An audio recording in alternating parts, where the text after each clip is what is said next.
Oh, sorry guys, got a refrain right there. But I've been wanting to do this, film reviews, obviously because I'm a film buff. I wanted to critique some things. All the superhero movies are out. The movie industry just loves the comic book nowadays. Everything's coming out from the comic books. Is like that's the big scripts that movie theaters, because you don't have to pay writers. There's already written stories, and basically you just have to derive from the comic book and adapt it to the screen, which is basically what they're doing right now. And I mean, that sucks for writers, but it's good for the comic book industry. So what I got recently, well, this is the first movie I've ever gotten Blu-ray, because when I purchased my PlayStation 3, this is what they gave me. It's SpiderMan 3. Now let me do a little review about this film. Overall, I liked the film. I did really like the film. I give it. It had good story arc to it. The characters were believable. Peter Parker he was the same old Peter Parker. Gave me a little more about the backstory of the killing with his uncle, which was obviously seemed added on, because I don't think nowhere in the comic book was that Sandman was responsible for the death of, or maybe I'm wrong. I don't know. I didn't read the comic book that often to really be an expert on it. But what I can tell you is that I've always liked the cartoons. I've always liked all the variations of the comic books. Read minor.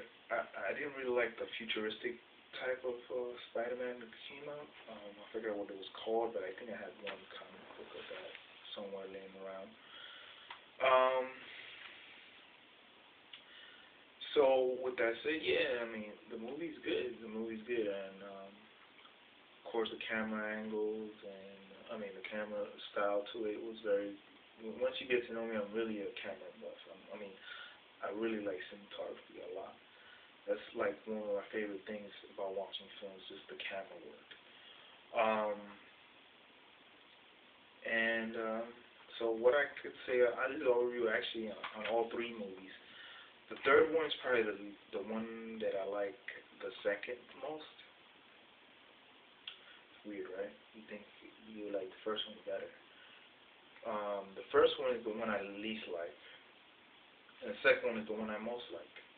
And I'll give you the ratings of all of them. The first one was good for its first Spider-Man movie, because it had action. It had the whole story arc about the whole Mary Jane and Peter Parker thing, and it just told you the story, and that's what it served its purpose. So, and it had one villain, and it was, coming with that. But this is minor spoilers to everything, but it had a good villain, and it had a good soundtrack, and it had a good, it had a very average script. There were some holes in the script, but not, well, actually below average. That's why I give that, the first one, a 6.5. That's just my opinion. If you think it's better, it's better.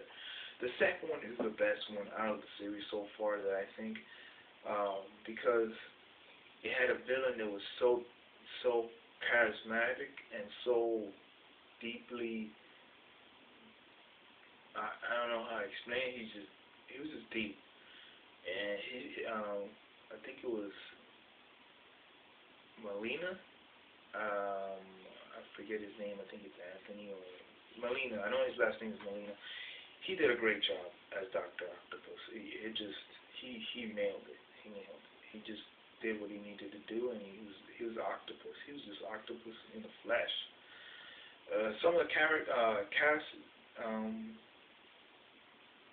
picks were spot on. They did whoever was the casting director should get Academy Award for casting the people that she cast, or he cast. I'm sorry, I don't know exactly. But and the cinematography was pretty good in that one. It was actually better than the first one, which I didn't think the first one did pretty bad with the camera work.